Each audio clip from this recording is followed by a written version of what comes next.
I would like to welcome all of you to the first in our series of policy discussions for the Kautilya School of Public Policy, which is a part of Geetham University. Thank you so much to our panelists this evening, Priyanka Chaturvedi, Member of Parliament from the Shiv Sena, Mr. Jagdeep Chokar, co-founder of the Association for Democratic Reform, the ADR, which has done some great work on election reform all these years, Ms. Lalita Kumaramangan, former chairperson of the National Hi, good Committee evening. for Women and a member of the BJP, and of course, Dr. S.Y. Qureshi, former Chief Election Commissioner.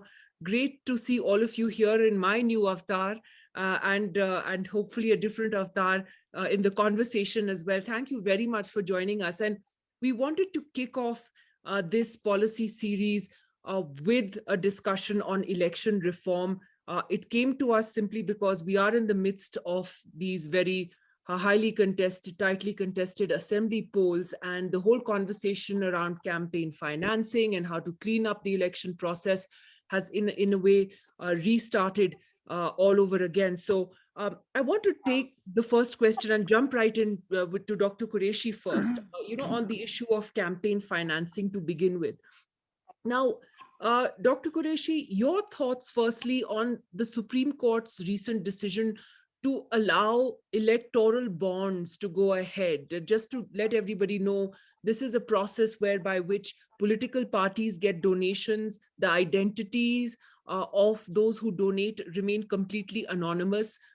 All companies, even new companies that have just been set up, can also anonymously donate to political parties. The Election Commission also does not have to know the identity of those who donate, but the government, in a sense, will, because the bank that issues the bonds would certainly know the identity. Dr. Qureshi, your first thoughts, on this, because we've been waiting for the Supreme Court to rule on this rather controversial issue for a while. But it seems that electoral bonds aren't going anywhere for the moment. Yeah, exactly. In fact, only 3-4 days ago, I wrote an article in the Indian Express where I expressed my disappointment at the Supreme Court decision not to stay the operation of the electoral bond. And as it is, they've taken 3 years to decide on an issue which is of national importance. Now, if this is not important and urgent enough for Supreme Court, something of national importance on which free and fair elections are dependent, so what is? Now, I would like to recall the way it was introduced. In 2017, in his budget speech, the finance minister, Mr. Arun Jaitley, late Mr. Jaitley, he started beautifully. He said that without transparency of political funding, free and fair elections are not possible. Now, Dr. Chokar and I have been exactly demanding it. So we thought he is speaking our language. His second sentence was equally good, that he said that for the last 70 years, we have failed to achieve transparency of political funding. Obviously, that was the third sentence that we expected from him. Now we are going to introduce transparency. And what transparency was introduced? Just the opposite of what he said in the first 2 sentences, that we are going to introduce the electoral bonds. And since donors want secrecy, nobody will know. And why do donors want secrecy? Because so that one political party, obviously the ruling political party, would not punish those corporates who donated to the rival party. Now, the hypocrisy in the whole thing is that you don't know, I don't know, Election Commission doesn't know, but the government, which is in a position to punish the donor, government knows it. So what is it that they are trying to achieve? Now, as the debate goes on, the only benefit, if at all there is a benefit, that instead of cash transaction, it is all banking route. Fair enough. Now, before the bonds were introduced, any transaction of any donation of more than 20,000 rupees was reported to the Election Commission of India. Now 20 crores and 200 crores will not be known to anybody, short of bringing in Official Secrets Act, that if somebody violates this, he will be put behind bars. They have done everything to hide this. Now, why does donor want secrecy? To hide the quid pro quo, the contracts, the licenses, the bank loans which they receive, with which they run away to foreign countries. So to hide that, they want to keep it a secret. And fine, government should have done it, but to say that it is in the name of transparency, this is a big joke. So do you think we are all idiots? Election Commission protested, RBI protested, everybody protested, but the Supreme Court has taken 3 years. It has put it on the back burner. It is not of any importance. After 20 years, some decision will come. So it is extremely disappointing. I want to ask Mr. Chokar then, because the ADR has been one of the key petitioners in this fight against electoral bonds in the Supreme Court. So, Mr. Chokar, would you say that when it comes to the issue of cleaning up Indian elections, that campaign financing is at the heart of that, whether it's through electoral bonds or spending limits that have been, and we'll talk about that, so-called unrealistic spending limits that have been placed, as by the EC on candidates, etc. If we don't clean this up, we can't clean up the system, can we? My opening comment for you is that the topic of this discussion, cleaning up elections in India, the answer is no. We cannot clean up elections in India. And I am saying this with complete and full sense of responsibility, having been working on this issue for 20 years.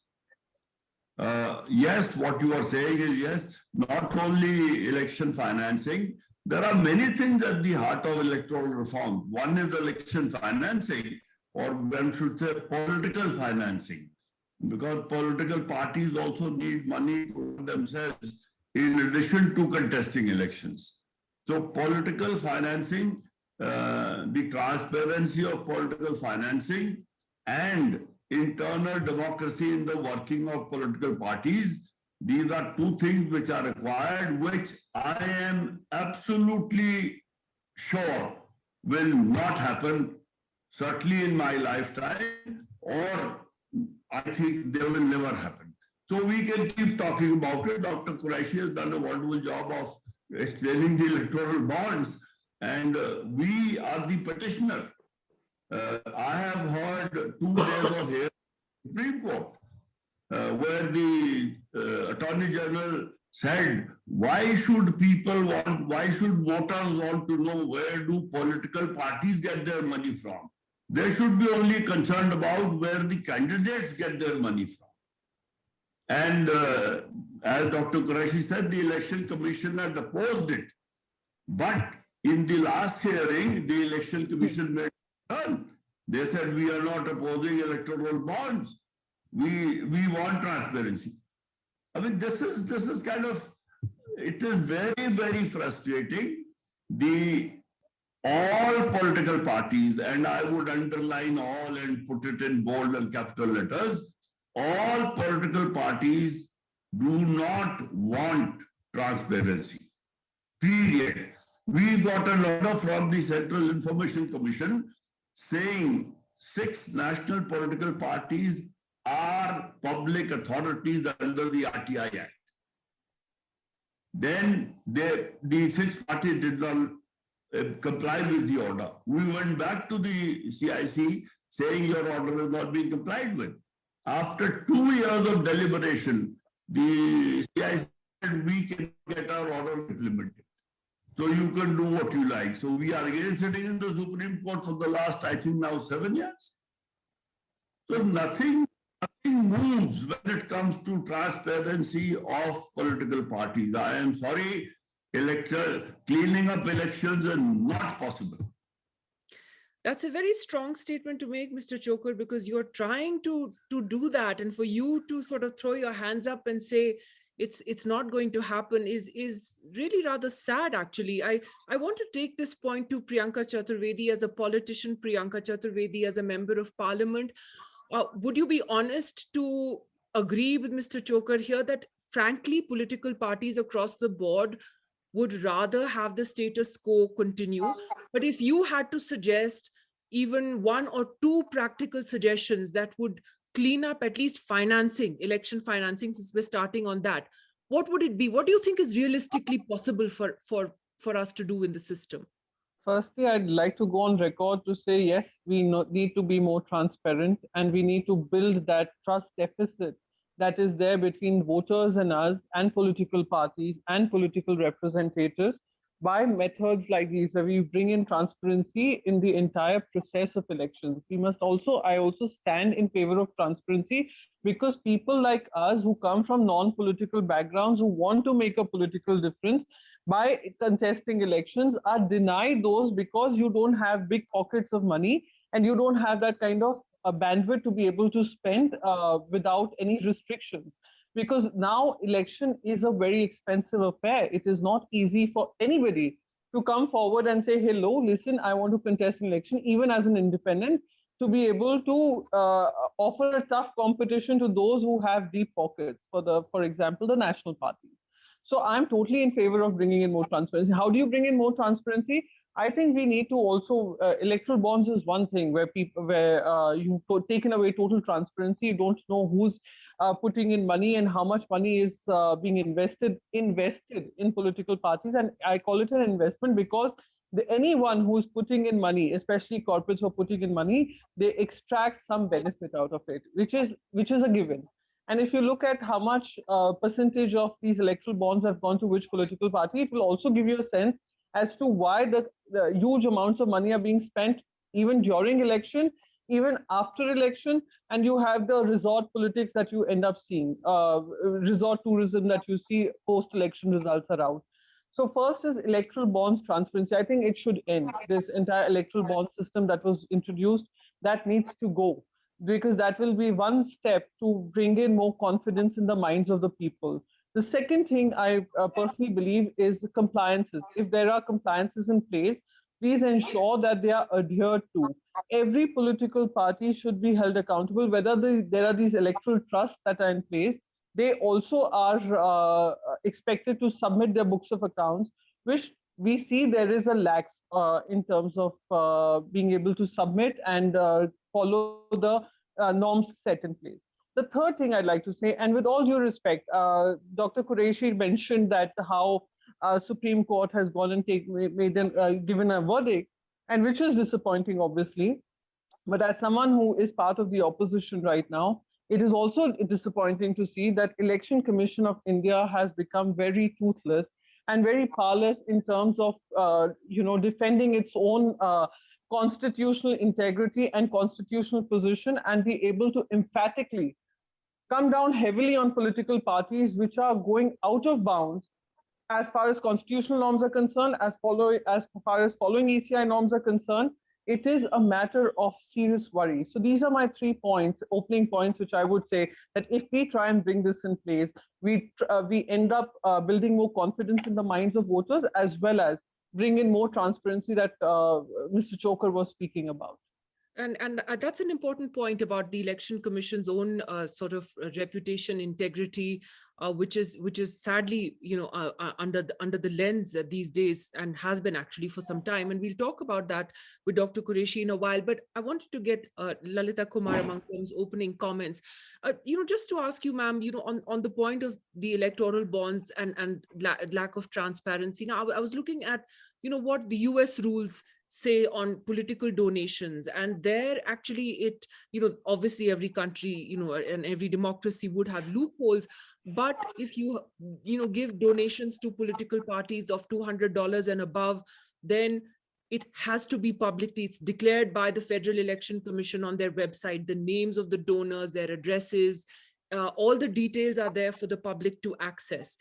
Do you actually believe that voters don't have a right to know who's contributed to political parties, as the Attorney General said in court? Or do you believe that even if you keep the electoral bond system going, let the names be known?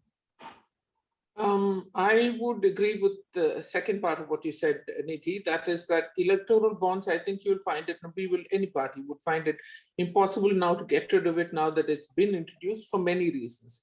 But yes, it's certainly, the process should certainly be more transparent, regardless of which party may be in power. Now we have parties in power both at the center and the state. So this is something that everybody needs to agree on. Otherwise, in a country like ours, it's just not going to, no party is going to be able to even put it into action. But I do agree that electoral funding needs a huge amount more of transparency than what we have now. And here I must admit again that I, like Mr. Chokar, have a slightly cynical attitude that I really don't know how far any party would be able to go, would be able to actually implement what we are all talking about. Ideally, there should be much more transparency, regardless of what form of funding is being followed or allowed constitutionally or legally in this country. But are we going to be able to do it or not? I really would put a question mark before that. And by we, I mean everybody. Political parties, those who vote, the EC, everybody, the Supreme Court, etc. Yes, it's very disappointing. The Supreme Court has not yet really given a definitive ruling on this, and I don't know why they are delaying it. But also, I would like to say that the fact that the EC doesn't have teeth is not just the EC's fault. It's also Indians have a tendency, and this is, again, I'm saying blanket, maybe I sound a bit too cynical. We have a tendency to question everybody who's an authority. Everybody will quote T.N. Seshan and the methods he used when he, forced even the most powerful politicians in this country to follow the rules when it came to elections. But I don't know if today people who sit in the Election Commission would be able to do a session, quite frankly. I'm not saying it admiringly, I'm saying it in a sort of regrettable thing. Indians, all of us seem to think we're experts on everything. We have opinions on everything, beginning from the food others eat, the clothes they wear, etc., etc., etc. But when it comes to transparency, I think basically we are all quite hypocritical. When I stood for elections in Tamil Nadu has one of the most corrupt election systems. Absolutely. You know, people would come and ask me for a cover in Tamil. Cover illiyama. Aapke paas ab cover ne, what does cover mean? That you get the money. And this was, it's a fallacy that it's only the poor people who ask for it, the people in the slums, etc. Middle class localities, people would come to listen to me and then say, where's the cover? And I said, look, I'm not rich enough to provide covers, and the BJP is not going to give covers, especially not in my constituency. They said, then it doesn't matter how good you are, unless, there is such a huge wave against the current incumbent, we will vote for one of the main parties, DMK or ADMK, because they give us money. And this was said openly to my face. I felt totally helpless. I mean, I got very angry. I was about 15 years younger then. I got really upset. But then after a time, I came to realize that the whole system is today corrupt. It's not just the political parties. And I'm not saying political parties should be excused for the corruption that takes place in elections today. But the system itself is today, I think, every step of every part of the system needs to be cleaned up. There are very few people like Mr. Chokar who actually mean what they say when they say that elections must be totally free. The onus cannot be put only on the political parties, certainly majorly on the political parties, but everybody in the system. People who take money are as culpable as people who are giving money. And this is something that needs to be made very clear. Thirdly, I feel that, this every year tamasha of elections, so much money, so much time, so much effort is lost in this. I really think that to clean up elections in India, one of the things necessary is that we have elections simultaneously. How and why, why I'm saying it, I think is fairly obvious. How has to be worked out by, again, all parties, there has to be some sort of agreement. You can't just say that, it will be passed by a bill in parliament, because there'll be more dharnas, like, how everybody things are happening nowadays. And that's also an utter waste of time. But it was happening in India earlier. Let's not forget that we did have about, I think, 2-3 decades, where we had simultaneous elections, both in states and the center. And it worked perfectly. Agreed, the number of voters has increased exponentially since then. But I'm sure the Election Commission is efficient enough, to be able to see this through. And I feel that could, if not totally eliminate, at least bring down substantially the corruption that exists in today's elections in India. Well, that's interesting. The whole idea of one nation, one election, which actually the Prime Minister has also been pitching for very strongly. I just wanted to get Priyanka Chaturvedi's thoughts on that, because while theoretically that has sounded like a good idea, there are those who've pointed out that India is far more federal in its character, in its nature today, that one nation, one election might give undue advantage to the party which is, in power at the center, and in a way, therefore engulf regional forces, because people often do vote differently at the state level than they do at the national level. Would you be open to the idea of a one nation, one election, or do you think that this is something that needs far more debate, or do you say no, it's not a good idea? So I personally believe there has to be a lot of stakeholder consultation in this. It cannot be a unilateral decision. We've tried this one nation, one tax, one nation, one ration card, one nation, one everything. It hasn't really helped the nation per se. The federal structure of India came about because all these states were promised a little bit of their own independence and choices to conduct how they want to conduct their businesses. Now, as far as starting out with elections simultaneously was concerned, yes, they started out simultaneously. But what happened was that there were election politics that happened, post-election politics, governments that fell. What are we supposed to do? Let's say, a ragtag government comes into place. For example, let's say a Tamil Nadu, and that government falls within 1 year of election after the simultaneous elections. Now, for the next 4 years, either you have a governor's rule till we go wait for the next simultaneous elections to happen. So what happens to those people who have elected a government which have agreed to, whether it's a ragtag coalition, whether it is a party which has come into power with support of some other party? What happens for the next 4 years? Who's governing Tamil Nadu? The second thing is, while she did mention that, of course, there's a lot more numbers in terms of voters, there are lots more polling booths as well. Does our election commission have enough and more people, manpower on ground to be able to conduct these elections in a free and fair manner? The third part is, isn't it also ensuring that those are armed forces, the ones who have boots on the ground, the police forces, are also under a huge amount of stress to be able to conduct these elections? So this, and the last part, most important part, is simultaneous elections will take away the checks and balances that a democracy needs. I would be okay with, half-yearly elections. After the half term is over, we have these state elections or some states going into an election. But this entire idea of one nation, one election without enough debate and discussion, I think would again take away some part of the federal party system that we have seen.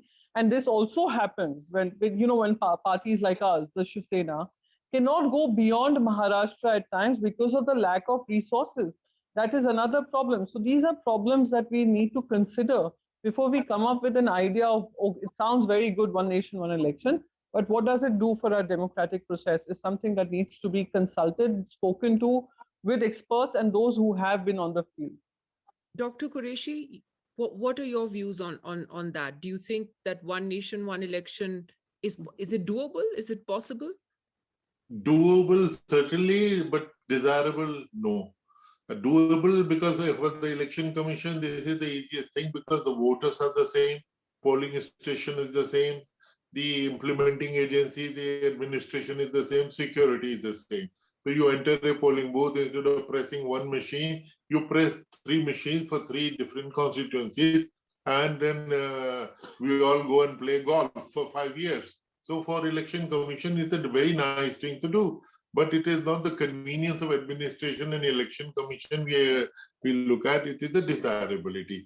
How many times have we heard that after winning the election, how many MPs do not see their voters for the next 5 years? And if you ask the people what do they want, they like frequent elections because at least they get to see their leader. Otherwise, after taking the vote, they just disappear. And secondly, the economy in the which it generates, the 50,000 crores which were spent in the last election, it creates lots of job opportunities. So therefore, the money of the politician gets recycled and it reaches some hand. I had heard in a student parliament in Pune, one girl from Chhattisgarh come up with a very nice slogan. जब जब चुनाव आता है, गरीब के पेट में पुलाव आता है, तो the गरीब is happy by repeated election. And this is what I heard from first time from Mr. Bhatri, of MP of Odisha, that the people love elections. So we have to look at that. And of course, on the federal issue, let me also point out that there is some kind of a lack of sincerity about this proposal. Why? Initially, the BJP manifesto mentioned, Prime Minister in his address to his workers mentioned that there should be 3 tiers, all 3 years, 3 tiers should go to poll together. Very, very good idea. But along the way, they stopped talking of Panchayat elections, which is 30 lakh, 3 million voter legislative elected seats. They stopped talking about it. Okay, let us only focus on Vidhan Sabha and MP. Then some committees sat and they said, if once in 5 years is not possible, let us do twice in 5 years. Now from 30 lakh, we have come down to 4,120 MLAs and 543 MPs, and that also in 2 installments. Now, what was in our hand? And the reason given is that because of the repeated and prolonged model code of conduct, everything comes to a standstill. Lalita ji was also referring to that. Now, if a prolonged model code disrupts normal activity, why are the elections being held for 3 months, 4 months now? The election of Himachal Pradesh and Gujarat, which was almost simultaneous, why was it separated? And as a result, model code extended by another 25 days. So there is no sincerity in the proposal. There is a very specific purpose, which you know and I know, the benefit of a presidential form of government. That is the only reason. Otherwise, federally, it doesn't seem to make sense. Let me ask Mr. Chokar this, coming back to this question about looking at, solutions. When you look at the money that's pumped into elections, Mr. Chokar, one of the questions that arises is, are the expenditure limits that are given to candidates, like for example, Lok Sabha candidates, I think are allowed to spend 77 lakhs in their constituency. Now, I believe Gopinath Munde admitted that he spent some 10 crores on his campaign back in 2000 and in the 2009 Lok Sabha election. So are these realistic limits? Do you think that if greater expenditure limits were allowed, that would help somewhat? You'd have to unmute, sir. Unmute your mic. I really don't know whether I should laugh or cry. First of all, Narendra said I am a cynic. I don't think I'm a cynic. I think I'm a realist, number one. Number two, there has been so much talk of the simultaneous election. We discussed this issue for 3 years. I attended 26 seminars across the country in those 3 years. I have a 44-page paper published by the Hindu Center for Public Policy and so on. I mean, this is just not on. One thing which nobody has said so far, the first argument given was that it will save money.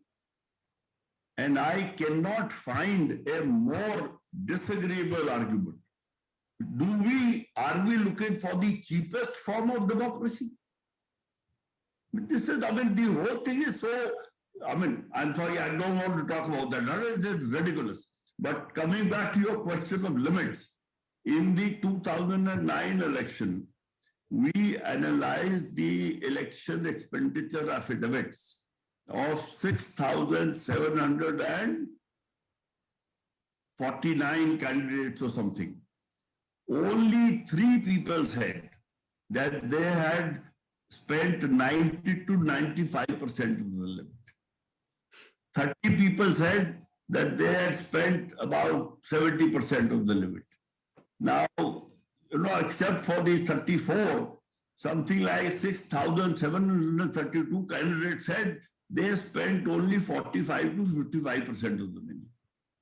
The then Chief Election Commissioner off the record said that if this is the case, then we should reduce the limits and not increase the limits. But at every election, thank you. At every election, there is a clamor to increase the limit. And then everybody lies. I believe Mr. Atal Bihari Vajpayee said somewhere that every parliamentarian begins his or her parliamentary career with a lie about expenditure. So the limits, Nidhi, are of no value at all. And then we have this very, very amusing situation that candidates, there is a limit which they don't even bother about, but there is no limit for political parties. So whatever you don't want to spend, put under the candidate, put it under the political party. But this is an absolute sham. I'm sorry, farce. And that is why I am feeling so strongly, because I take part in many such discussions. And I think I am now, tired of that.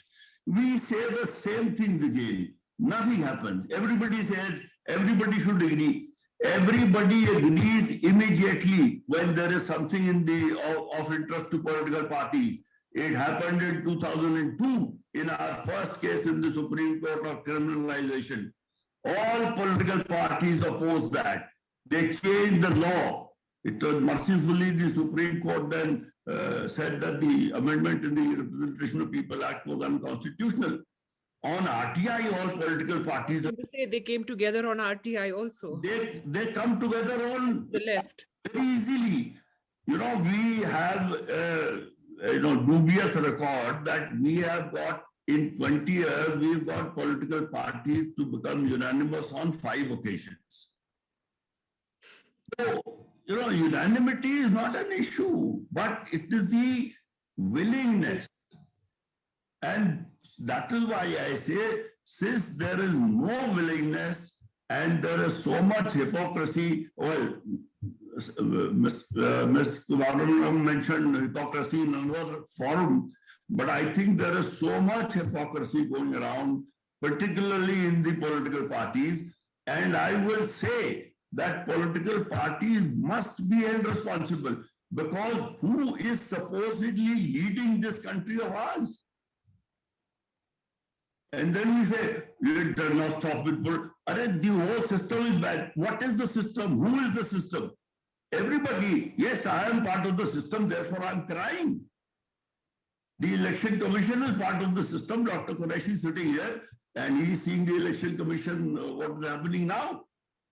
I mean, the whole system is corrupt, but politicians are absolutely helpless.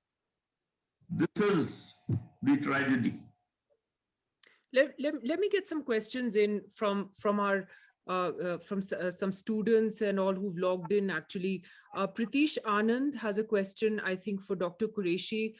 If Pratish is there, you can go ahead and ask your question. Pratish Anand.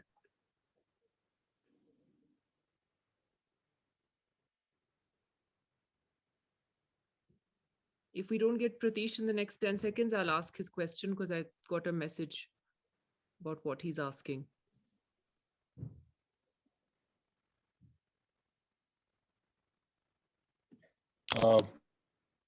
Go ahead, Pratish.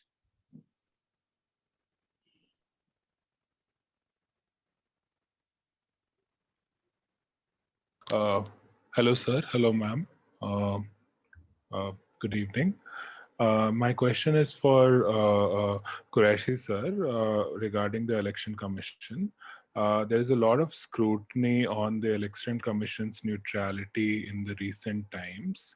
Do you think a multi-partisan collegium will solve for the issue? And do you feel that the Election Commission is vulnerable to government interference or partisanship? It is very awkward for me to comment on Election Commission, because I was once presiding over there, that same commission. So it is not very proper for me Although if a question is raised about the election commission, every citizen is paying. I'm paying a little more because I had also added some bricks to the building. But your second part is very important. Are there any institutional checks? I personally feel that the most powerful election commission in the world has the most defective system of appointment. We are appointed by the government of the day. Nowhere in the world it happens. There is at least a collegium, if not something higher like a parliamentary scrutiny. In some countries, the candidates are interviewed on a national television and the whole nation sees. And in such a situation, the most powerful commissioners are just appointed overnight. I was a beneficiary of that. But let me make it clear that even as CEC, I used to say that if leader of opposition, which was Sushma Swaraj, then if she had signed my appointment letter, I would have felt stronger. So therefore, in this institution, we cannot just depend on hope, because hope is never a strategy. If we hope that they will behave themselves very neutrally, we have to have the systemic checks. There should be a collegium, and we are familiar with the institution of collegiums. Judges are appointed through collegium, CIC, CVC, and even the director of CBI, who is not even a constitutional body or a statutory body, who is just like head of the department, like director of agriculture. So now, why did a collegium? Why was it started for the CBI through the intervention of Supreme Court? Because they thought their decisions need to be neutral. So if for the CBI we could introduce this, it hasn't exactly worked to make the CBI neutral. I mean, I'm sorry to say that, but the Supreme Court called the CBI transparent only a few years ago. Yeah, no, fair enough. That point well taken. But institutionally, a collegium, at least in the context of election commission, where leader of opposition and chief justice being party to the decision, at least no fingers will be pointed, because that will mean that the candidate has acceptance across all the political parties. So this is, and secondly, no, there are also another reform that we have been demanding, that the removal system of election commissioner. CEC, once appointed, cannot be removed, so he can afford to be independent. But the other two election commissioners, believe you me, that they feel they are on probation. They keep looking over their shoulder. Oh, if I do not, if I go against the government, will I be elevated or not? And these two, the probationary, the commissioner, can overrule the CEC 10 times a day. Now, obviously, the protection from removal was given to an institution because it was a one-man institution then.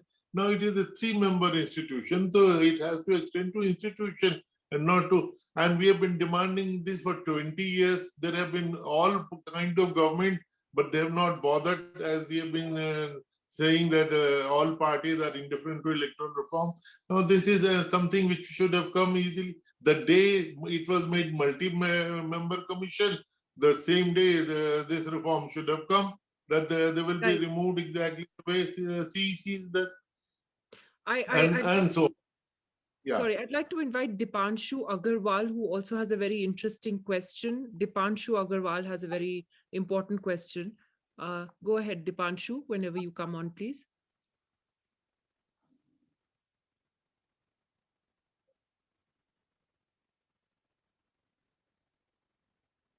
We've actually been flooded with quite a few questions, so I'm going to try and take as many as we possibly can.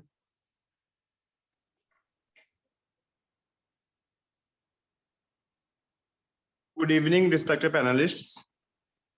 So, hi, Dipanshu. Go ahead. Yes. So my question is to Priyanka, ma'am. So, ma'am, she expressed legitimate concerns about the federalism as well as how we can have simultaneous elections where there can be need for frequent elections. Where she gave the example of the legislator ending his term before a period of 5 years. So also the expression of federalism has been explained by many opposition political parties, where it has said that voters tend to vote for one party when in simultaneous elections. So rather to increase accountability on the performing party, why don't we have two model elections, like 2 elections, 5 years? Firstly, we have parliamentary elections, and then after 2.5 years, we have a state election and then local elections for all the states. This is also increased accountability on the central government as well as various state governments to perform. Also will give voters much needed transparency, and rather than being constantly election mode, where we can see every of our ministers busy campaigning for even panchayat elections and municipal elections, which is hampering our development. Okay, all right, Priyanka. I'm totally in agreement with him. I think he didn't hear my second part where I said midterm of the central government. We could have some state government going into an election so that we can have some kind of checks and balances in a democracy. And also to give an example, there have been many cases where people have voted. When people come out and vote, for example, Odisha is the most recent example. When they voted simultaneously, for the state government, they chose BJD, but for the center, they chose BJP.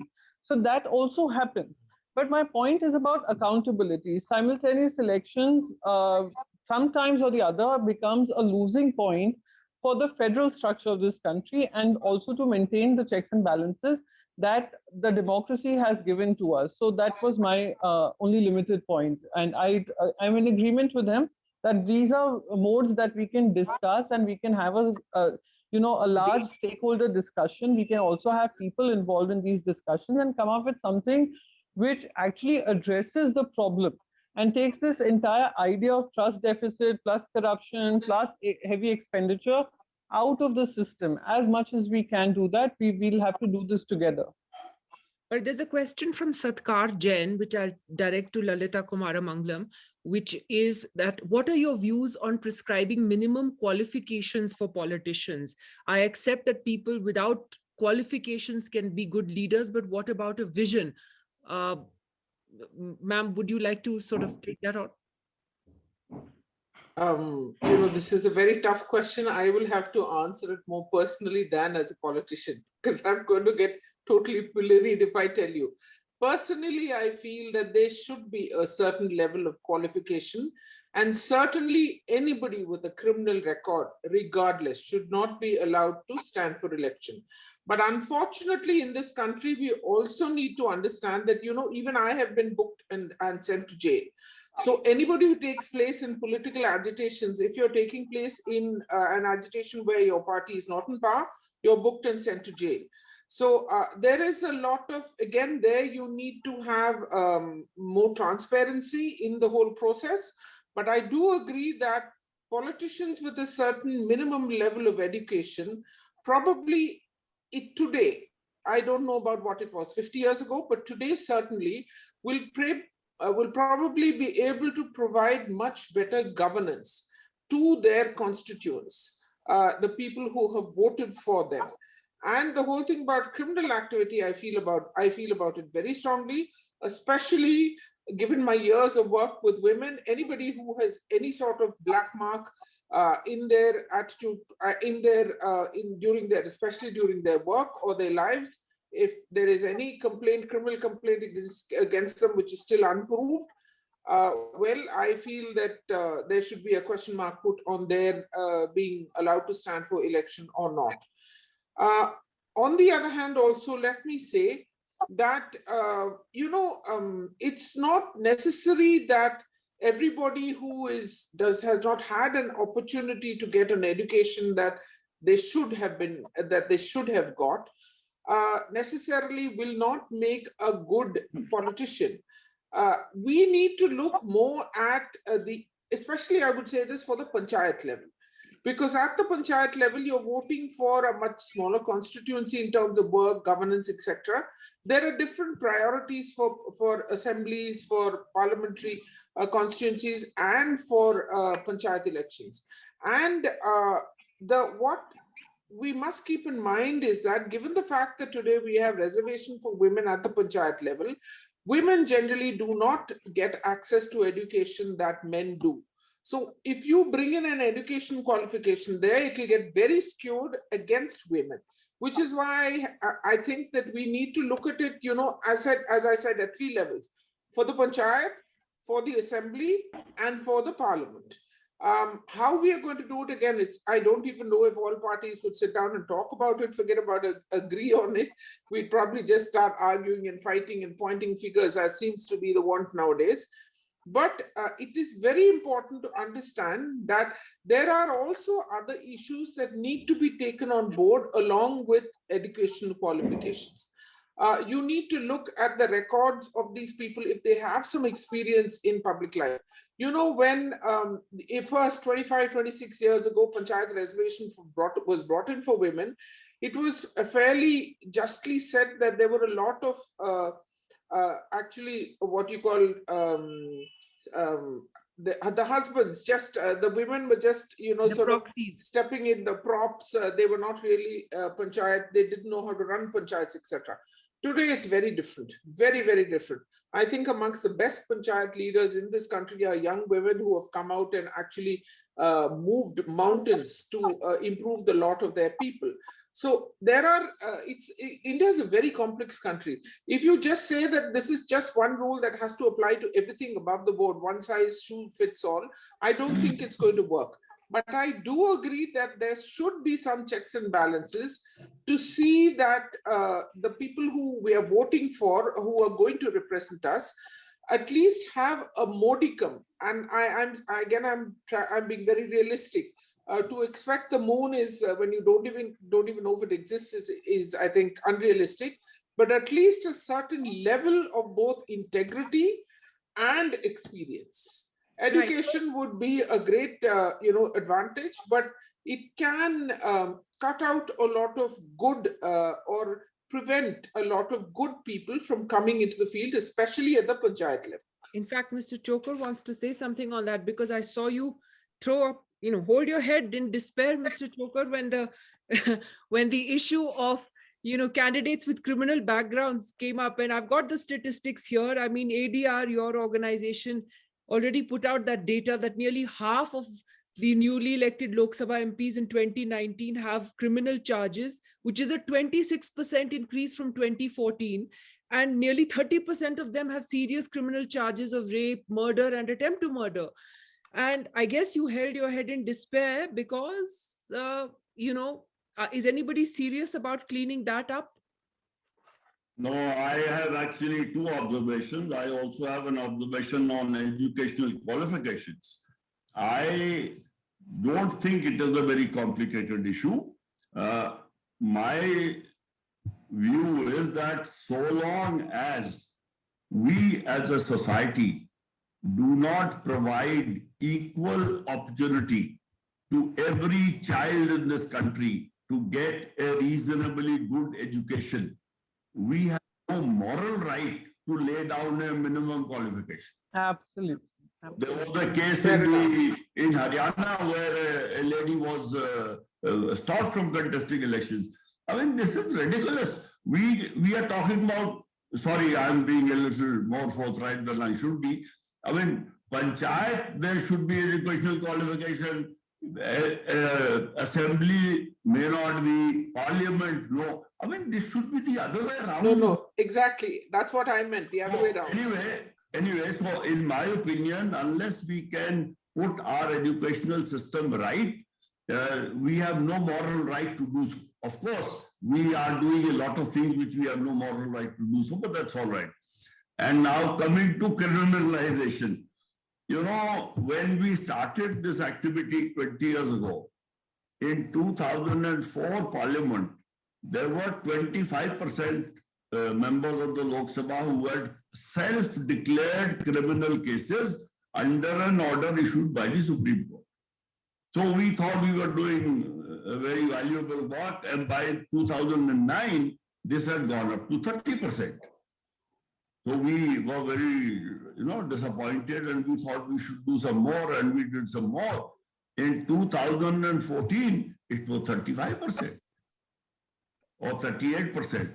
And now in 2019, it is 43%. So to say I am sorry for any person to say that criminals, people with criminal background will not be allowed. Is very, it is not possible to believe that. Number two, this thing all everybody says that I have got 50 cases and I am a very decent person. You know, I have been trying to ask people, is there any police officer in this country who has the gumption to lodge a false case against a person who's aspiring to contest election? Now, I don't believe that is possible. The false cases, if any, are lodged by police against one politician at the behest of another politician. Now, this is a problem created by politicians. And when we want to suggest a solution that somebody who has a criminal case filed more than a year ago, in which punishment is 4 years imprisonment or no, and charges have been framed, and there are several such clauses, even that is not acceptable. Obviously, it is not acceptable to the political parties, as we have seen. But the tragedy is that in the last 25 or 15 years, this issue has been brought to the Supreme Court 4 times. And they have been given data to show that this is not happening. But the Supreme Court, after our first judgment in 2002 and 3, the Supreme Court just shies away. They make impassioned pleas to the Parliament and so on and so forth, write 20 pages of flowery prose, but they don't do it. So criminalization is not going away. I say that with disappointment. No, Dr. Qureshi, your thoughts on that particular, aspect of this. And I mean, there's some truth in also what Lalita Kumaramangalam says, which is, I mean, it's a reality that the way agencies are misused today, you have the IT, the ED, the CBI, every agency that is at, the disposal of the establishment is used, against the opposition. Now, also given that frankly, so broke, it's broken. Another politician uses the agency. Sorry, of course, it's a vicious cycle. So, what do you think then? Would you agree with the ADR suggestion of what the benchmark should be? Serious charges framed, and it takes years in our system for this to even come to the point of charges being framed. So we're stuck in this horrific cycle, aren't we? Yeah, it's not an ADR formulation. It is actually the original proposal of the Election Commission itself, that those against whom heinous charges are pending, which carry imprisonment of 5 years, rape, dacoity, murder, kidnapping, etc. Because this proposal takes cognizance of the fact that there could be false cases. So to rule them out, the political cases, somebody slaps somebody abuses, we are not bothered. But rape, dacoity, murder, kidnapping.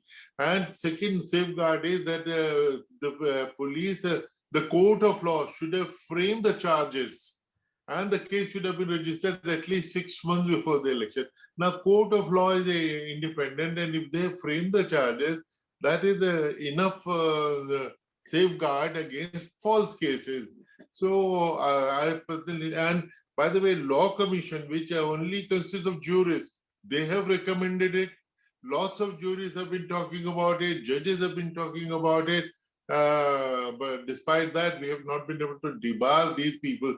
But there was an alternative route, which was taken up 4 years ago in a judgment by the Supreme Court, that the cases against MPs and MLAs should be decided within 1 year by every court in the country. And Chief Justice of the Supreme Court of that particular High Court will be intimated by the court, any court which has failed to do that. Why I could not decide this case within a year. so that the courts can monitor. I think that route has not been followed up. We need to examine it. And Nidhi, if you allow me, I wanted to speak on the other educational thing. I feel that there is the two states had passed the act and Supreme Court had upheld it. They missed one basic point. The law was that every member of panchayat should have passed class 8. Now you're putting too much of trust on your class 8 certificate. What about adult education? And millions of them have gone through adult education, and some of the members of panchayat who are mostly ladies who were unseated, they said that they had gone through the adult education for many years. And what is the quality of school education on which we are putting so much of reliance? When one organization tested class 5 students to read class 2 book, they could not read that. So with that kind of a school education, we are putting credence on that. What about adult education? And secondly, it is using a legal jargon, it is double jeopardy. First, we fail to educate them. Constitution demanded that there will be elementary compulsory education within 10 years, which we failed in 70 years. First, we failed them, and for our failure, we punish them by removing them from panchayat. This was a very unfair thing. And secondly, MPs and MLAs, there is no restriction for them. They have to legislate, they have to read the papers. Whereas, what is the role of panchayat or supervising in Anganwadi? The construction of a nali outside in the street. Now, this was a very wrong move on the part of the two states and wrong decision by the Supreme Court. I have time for half a minute. Yes. Dr. Qureshi had a slip of tongue where he got confused between intimidated and intimated. That was actually very, very Freudian. The High Court Chief Justices have been intimidated. They have not done. So, and this thing of fast track courts, etc., it is not going to work because, there is a police reform judgment by Supreme Court 15 years ago. And 10 petitions have been filed. Nothing has happened. Yes. And Nidhi, if I can just make a small point, if I can just make a small point, in terms of education, I quite agree with what Mr. Chokar said and what Dr. Qureshi was saying. Till we don't make it equitable, till we don't make it quality education, we can have Vyapam degree holders, but they end up becoming panchayat members, do nothing about it. So what we need to understand, and I always give the example of Kamraj, who went on to become the Chief Minister of Madras, and he did some tremendous work for the people of Madras in terms of education, literacy, midday meal schemes, and he was deprived of education because he lost his father very young. So we cannot withhold people who have ideas, who have a vision of implementation only on the basis of some degree that they might be having. So I have seen many such examples, and I can quote many such examples, but I think it is very wrong to look at it only from an educational degree perspective. Maybe knowledge and interest in being able to serve the people of the country should also be given utmost importance.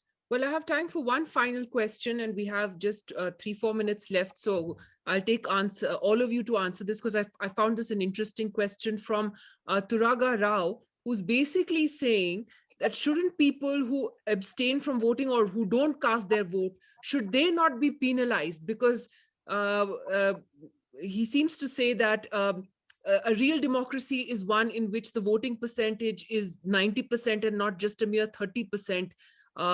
For instance, like in the recent Hyderabad municipal elections. Let me take that question first to Priyanka, and then we'll take it from there. Many would argue that just like they have a right to vote, they also have a freedom of choice to not to vote. So that is an intersection that we are discussing here. And maybe we can have more people coming forward to vote, because we have to bring them as part of the participative democracy. And that can only happen when we bridge those trust deficits. How do we bridge those trust deficits? We give them candidates that they want. It has become, social media has become a very active tool of communication. But what we also see is a lot of armchair activism. And as soon as elections come in, these are the people who pack their bags and go for a weekend holiday just when they have to step out to vote. So those are some factors that we, I mean, as Citizen Initiative also, we saw it in Mumbai. Some citizen activists started this entire movement of enrolling more people to come forward and vote and coaxing them to go and vote. So you can build, you can create communities which make them, interested in participating in democracy, encourage them, rather than making it compulsory or using these routes of threatening them, etc. Because that will never work in the long run. Lalita Kumaramangalam, your I agree that many of us would turn around and say that I have the right to not vote. But in India, there is, I think all over the world nowadays, there's too much talk about rights and not duties. You're a citizen of a democracy. If you have the right to vote, then you should vote, even if you put it as nota. Given the fact that we have that alternative today, which was not there earlier, and if somebody feels strongly enough and says that I don't like any of the candidates, they're not fit to be voted for, then put nota. Because what happens is that when you don't vote, often your vote is misused, even today. And we know this happens. To be brutally honest, it's happening all the time in every election. Possibly, I mean, in many, many booths. I have seen it happen in front of my eyes. And we have complained to the EC, we've complained everywhere, but often, I've seen votes actually being split at the end at 5 o'clock. They sit down and say, okay, there are 2,000 votes left. You take this, I take this sort of thing. Now, that's not democracy. So they're not all going to I think Indians, Indians perhaps know what BJP is winning. No, sorry, in Tamil Nadu, there is no, that's a joke. That's a joke. That was a joke. That was a joke. Let's not politicize it. No, let's not. Fine. So let me now speak, Priyanka. Yeah, sure, I've taken your thing on note. Let me speak. I'm not deaf. And this was from Tamil Nadu, so there's no question of local blooming there. I mean, even this election, we know very well we have hardly anything there. But that's not the point. The point also is that we need to start educating voters, inspiring them, motivating them, yes, but also educating them. I think you'll find that a lot of people who know that their votes are actually being cast, despite them not going to vote, will understand and will come out and say that, no, if I don't want to vote, I won't. But fine, I don't want to vote for anybody. And that's equally my democratic right. But yes, penalizing them is not going to help.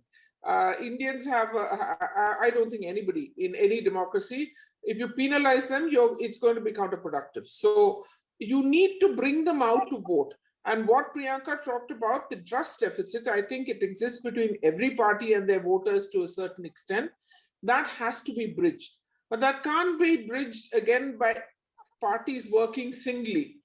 At some stage, we have to sit down and understand that regardless of our political differences, there has to be a meeting ground on certain issues, especially when it comes to our elections and the way this country is run as a collection of different states, a federal state of government that we run.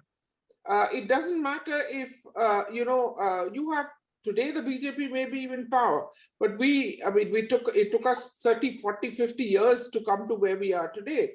And politics is an organic thing. Who knows what's going to happen tomorrow? Nobody really knows. So to just write it off because you may not agree with a certain political ideology or you don't belong to that political party is, according to me, again, it's a failure on the part of every politician who thinks that way. If you're going to really think about voting, that needs to be the percentage of voters that need to be increased, then we need to also, to a certain extent at least, work collectively. And we must inform our own voters, anyone who has stood for election or works for a party at the grassroots level or as an MP, panchayat member, MLA, whatever, to actually tell our people, come out and vote. To intimidate them into voting for me or against me is not the point. The point is to see that as many people as possible actually come out and vote.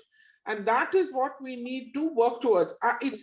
There's too little time for us to go into the detail, at least for me, to go into the details of this. But we do need to address this. I agree that we need to address it without intimidation. Before you go to Dr. Qureshi, I just had one question, and maybe because he's an expert and he's been following this, I'd want to understand how much has Nota benefited our democracy? If he could, also, because I also have this curious question, I've always wondered how Nota has managed to help anybody. But if he could, talk about Right. it a bit. And closing comments then, Dr. Qureshi, from you, if you could answer that question. How has Nota helped us? Well, the Nota hasn't significantly made any difference. The only thing is, in some places where the Nota vote was very high, expectation was that the politicians will be embarrassed to put up candidates like this. But I think Supreme Court made a mistake in depending on this kind of sentiment from political parties, that they will feel ashamed and they'll put up good candidates. The moral authority of these things doesn't work on them. But only when it creates a right to reject, then it will make a difference, and a substantial difference. But right now it is only notional. But by the way, I would like to mention that I am totally against compulsory voting, because compulsion and democracy don't go together. I am for voter education. That's why we set up a voter education in election commission. And every election is giving you higher turnout than ever before. So what more do we? Why do we need a danda?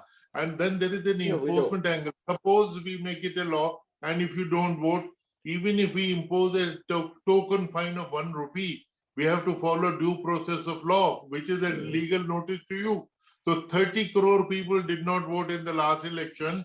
Though we'll issue 30 crore notice, 30 crore court cases will begin. Now with 3 crore cases, the entire judiciary has collapsed, and we will be adding 30 crores after every election. So beware of that. Only the lawyers will be very happy. I need to add a word about Nota, if I may. Yes. Nota is a wonderful idea. It has not helped democracy because it has not been implemented properly.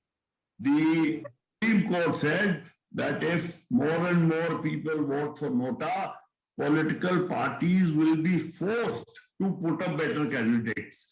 Supreme Court does not use words lightly. It does not say it will motivate political parties or it will encourage forced. So the fact is political parties have to be forced. And Nota would work if the way, and with due apologies to Dr. Qureshi, who's a good friend of mine, the Election Commission in implementing Nota went by the letter of the judgment and not the spirit of the judgment.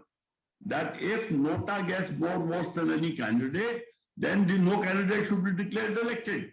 And I will say this here, that 2 state election commissions have implemented this in the last 2 years. Haryana has implemented it fully, which says that if Nota gets more votes than any candidate, that election will be cancelled. A fresh election will be held, in which the candidates who contested in the earlier election will not be allowed to contest. The Haryana State Election Commission has done it. Maharashtra has not taken the last step, but our Election Commission of India by एक button लगा दिया. अरे भाई button का क्या होगा ये भी तो सोचना चाहिए. So I am saying Nota is a very useful thing, but political parties have been campaigning against Nota. And I don't want to name, but a very senior person of a very major social organization said not to vote for Nota. When you say social organization, you kind of give it away. But I want to thank you so much to all of you, because I think it was, I know, Mr. Chokar, that you are sort of frustrated with the way things are in the system. But I think the more we talk about it, the more we try to look for suggestions, solutions, at least that conversation keeps going, and maybe, the next generation gets inspired, particularly younger policymakers, people who want to come into policy making. Maybe they can look for solutions that we haven't been able to look for. And I want to take this opportunity to thank everyone who tuned in today, who've been watching us live on Facebook as well. Our Masters in Public Policy program at the Kautilya School begins this July. It's a 2 years master's degree. We are accepting applications. please do go on to kautilya.org.in. You can log on and then look at the entire process. Thank you very much to you, Dr. Qureshi, Mr. Chokar, Priyanka Chaturvedi, and Lalita Kumaramangalam. It was a You're pleasure to welcome. talk to all of you today. Thank you very much.